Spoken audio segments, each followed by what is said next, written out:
अलसी हमारे बालों और स्किन के लिए बहुत ही फायदेमंद है। वही गोंद हमारी हड्डियों को मजबूत बनाता है। आज मैं बना रही हूँ अलसी और गोंद के बहुगुनी और बहुत ही स्वादिष्ट लड्डू। इसे बड़े तो क्या, घर के बच्चे भी बहुत ही पसंद से खाएंगे। तो चलिए इस टेस्टी और हेल्दी लड्डू को बनाना शुरू करते हैं। तो इस अलसी गोंद के लड्डू को बनाने के लिए सबसे पहले मैंने यहाँ पे ली है 500 ग्राम अलसी। इसे अच्छे से साफ करना है। बहुत बार अलसी में कंकर भी निकल आते हैं। अब हमें इसे कढ़ाई में डाल के कम से कम 10 मिनट तक धीमी आंच पे भून लेना है। अलसी का जो कलर है भूनने के बाद भी एज इट इज रहता है, तो ये भूने कैसे पता करें। तो इस तरह से अलसी में चटकारे आना शुरू हो जाते हैं 6 से 7 मिनट बाद। इसे हमें धीमी आंच पे कंप्लीट 10 मिनट तक भून लेना है। अब हम इसे एक बड़े थाली में निकाल लेंगे। अलसी जो है अभी बहुत गर्म है, तो हमें इसे ठंडा करना होता है। बाद में हमें इसे दरदरा सा पीसना है। अब यहाँ पे उसी कढ़ाई में लेंगे 1 कप घी। घी वैसे आगे चल के हमें और भी लगेगा, फिलहाल मैंने यहाँ पे 1 कप लिया है। और ये जब हल्की गर्म हो जाए तब हम इसमें डालेंगे 100 ग्राम बादाम। बादाम को हमें धीमी आंच पे हल्का सा फ्राई कर लेना है। जब तक ये हल्के से चटके ना तब तक इसे फ्राई करें। फ्राई किए हुए काजू बादाम लड्डू में क्रंची तो लगते ही है, साथ ही लड्डू का जो सेल्फ लाइफ है वो भी बहुत ही अच्छा होता है। तो इसी तरह से हल्के से ऊपर लाइन आने तक मैंने बादाम को अच्छा फ्राई किया है। और इसी में अब हम डालेंगे 100 ग्राम काजू। वैसे काजू और बादाम दोनों का टाइमिंग अलग है।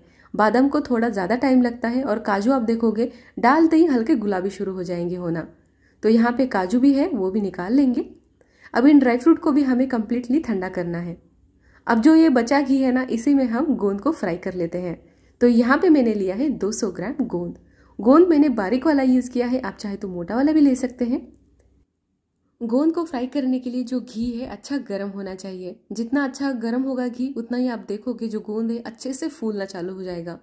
तो इस तरह से फूला फूला जो गोंद है वो ऊपर से क्या अंदर से भी अच्छे से क्रंची हो जाता है। और जिस भी कटोरे में या बड़े थाली में हमें लड्डू बनाना है सीधा उसी में ही इस गोंद को फ्राई करके डालेंगे, क्योंकि ये जो गोंद है ना, ये जो घी है ज़्यादा सोख लेता है। तो घी का ज़्यादा वेस्टेज ना हो इसलिए हम एक बड़े बाउल में इसे निकाल लेंगे। तो गोंद फ्राई होने के बाद अब गैस को बंद करें। और यहाँ पे मैंने लिया है 200 ग्राम सूखा नारियल। अंदर से जितना वाइट और ऊपर से ब्राउन हो उतना ही वो नारियल खाने में स्वादिष्ट होता है। सिंपली इसे चाकू की मदद से लंबे लंबे पीसेस में कट करना है और इसे ग्राइंड करना है। लंबे पीसेस में कट करने से ये जो नारियल है वो पीसेस में बचेगा नहीं, अच्छे से ग्राइंड होगा।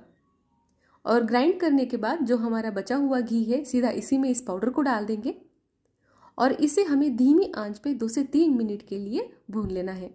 इस तरह से सूखा नारियल भूनने से लड्डू में तो स्वाद अच्छा आता ही है, साथ ही इसकी जो शेल्फ लाइफ है वो भी बहुत ही बढ़िया होती है। बहुत बार क्या होता है ना, 8 से 10 दिनों बाद लड्डू में हल्का सा स्मेल आना शुरू हो जाता है। तो अगर वो ना हो तो इस तरह से सूखा नारियल ले और इसे हल्का सा भून ले। अब सिंपली गैस को बंद करेंगे और कढ़ाई को नीचे उतार ले।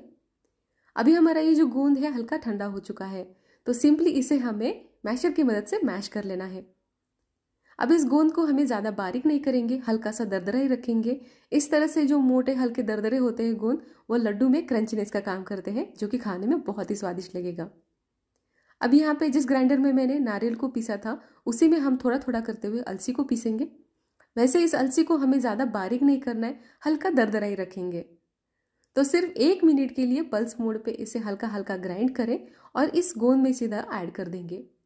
एक एक करते हुए जो भी सारी चीज़ें हैं हमारे लड्डू के, वो हम इसी तरह से गोंद के बाउल में ऐड करने वाले हैं। तो ये जो अलसी है ये हमारी पीस के रेडी हो चुकी है।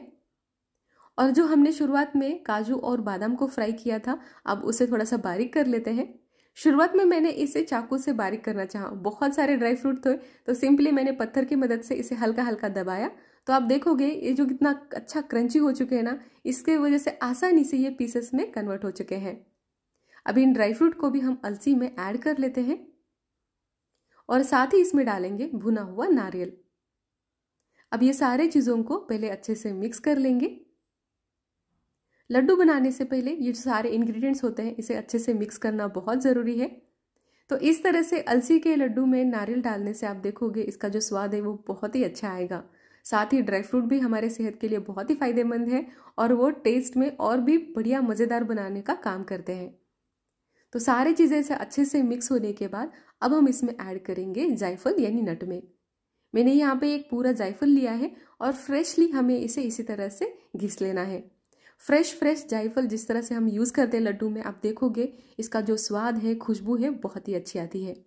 तो यहाँ पे मेरे पूरा आधा जो जायफल है वो यूज़ किया है। तो आप अपने स्वादानुसार इसे बढ़ा भी सकते हैं। वैसे जायफल और अलसी की तासीर गर्म होती है। आपको अगर लड्डू को और भी ज़्यादा गर्म ना करना हो तो सिंपली यहाँ पे इलायची पाउडर भी यूज़ कर सकते हैं, उससे भी लड्डू बहुत ही टेस्टी बनेंगे। तो अब बारी आती है गुड़ को ऐड करने की। सिंपली उसी कढ़ाई में मैंने यहाँ पे लिया है 700 ग्राम गुड़। जितना अलसी और नारियल की मिला की क्वांटिटी होती है, सेम क्वांटिटी में हमें गुड़ यूज़ करना है। और इसमें 1/4 कप पानी डाल के इसे हमें चाशनी बनाना है। पानी ऐड करना यहाँ पे बहुत ज़रूरी है। गुड़ जो है ऑलरेडी घट है, इसे गर्म करने के बाद ये और भी ज़्यादा ड्राई हो जाता है। तो अगर इसमें पानी ऐड करें तो ये हल्का सा चाशनी बनेगी, जो कि लड्डू बनाने में बहुत ही हेल्पफुल होगी। तो इस तरह से पानी ऐड करने के बाद गुड़ को अच्छे से मिक्स करें। मीडियम आंच पे इसे अच्छे से पिघलाना है। अब ये चाशनी बनी है कि नहीं करेक्ट कैसे पता करें, तो सिंपली कटोरी में आधा कटोरी इतना पानी ले और इसमें थोड़ा सा गुड़ डाल के देखें। अभी आप देखोगे ये जो चाशनी है अंदर जमा तो हो रही है लेकिन हाथ में नहीं आ रही है। तो इस तरह से हल्की तार वाली हमें चाशनी बनाना है। गैस को यहाँ पे बंद कर देंगे और इस गुड़ की चाशनी को सिंपली हमें इस अलसी के लड्डू में ऐड कर देना है। अभी यहाँ पे जो गुड़ है बहुत ज़्यादा गर्म है, तो पहले ये जो गुड़ है अलसी में पहले चम्मच से अच्छे से मिक्स कर लेंगे। बहुत ही हल्के हल्के हाथ से इसे मिक्स करना है, क्योंकि यहाँ पे चुरका लगने के बहुत ज़्यादा चांसेस होते हैं। गुड़ जो है वो बहुत ज़्यादा गर्म होता है। तो इसी तरह से मिक्स करने के बाद आप देखोगे शुरुआत में जो 3-4 लड्डू हैं ऐसे ही बनके रेडी हो जाते हैं, क्योंकि ये जो हमारा मिक्सचर है अभी भी गर्म है। जैसे जैसे ये जो गुड़ है हल्का सा ठंडा होगा, ड्राई होना चालू हो जाएगा। तो जितने लड्डू शुरुआत में बना सकते हैं बना लें, और बाद में अगर लड्डू हल्के से ड्राई दिखे तो सिंपली उसमें 1 कप इतना घी ऐड करें। वैसे ये जो घी है ना ये ऑप्शनल है। चाशनी को हल्का कच्चा रखें तो आप देखोगे उतने में ही लड्डू जो है वो बनके रेडी हो जाते हैं।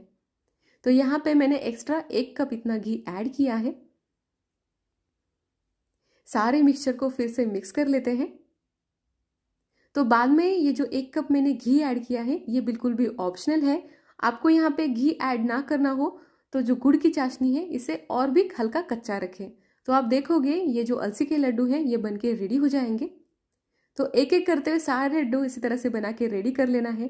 फ्रेश लड्डू ना खाने में बहुत ही टेस्टी लगते हैं। जब भी मैं इस तरह से वीडियो शूट करती हूँ मेरे बच्चे जो है वो बीच में आ ही जाते हैं, उनको वो टेस्ट करना ही होता है। तो यहाँ पे इसी तरह से एक एक करते हुए सारे अलसी के लड्डू मेरे बनके रेडी हो चुके हैं। इसे हम सिंपली स्टील के डब्बे में भर के रखें तो ये 15 से 20 दिनों तक बहुत ही आराम से हम इसे खा सकते हैं। वैसे इससे ज़्यादा हमें नहीं रखना चाहिए, फ्रेश बना के खा लेना चाहिए। तो आज की हमारे अलसी गोंद के लड्डू बनके रेडी हो चुके हैं। आपको ये रेसिपी पसंद आई तो जाते जाते प्लीज़ इसे लाइक और शेयर ज़रूर करें। फिर मिलेंगे नए रेसिपी के साथ। Bye bye.